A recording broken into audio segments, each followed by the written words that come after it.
April 26, 1986. A normal night in the Soviet Union, but within seconds, everything would change. This is the story of Chernobyl, the worst nuclear disaster in human history, a disaster that was never meant to happen. Inside reactor number 4, engineers were running a safety test, but the reactor had fatal design flaws and an unstable core. The power levels dropped dangerously low. Operators tried to raise it quickly, ignoring critical warnings and disabling safety systems. They pushed the reactor beyond safe limits. At exactly 1:23 a.m., a sudden surge of power occurred. Steam pressure built rapidly, fuel rods fractured, and within seconds, 2 explosions tore through the reactor core, blowing off the heavy steel and concrete lid. The core was exposed to the open air. Burning graphite shot into the night sky, releasing highly radioactive material. Radiation, invisible and deadly, began spreading across the region.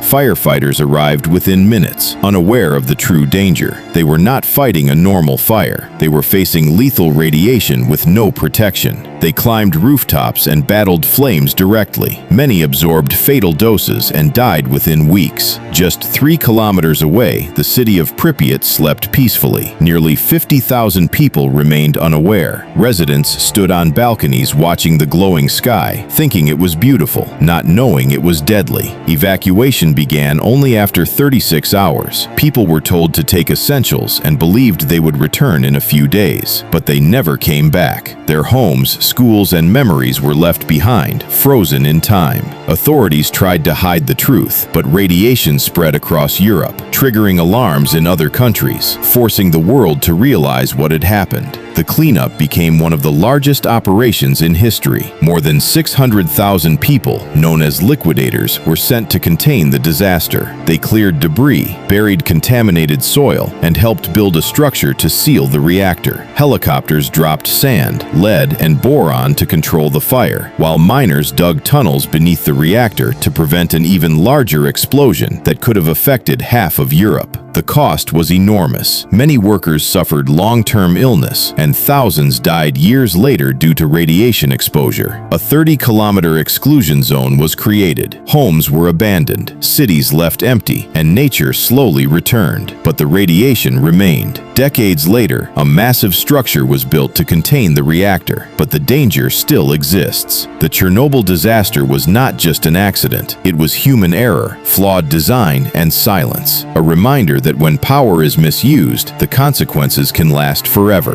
This is not just history. This is a warning.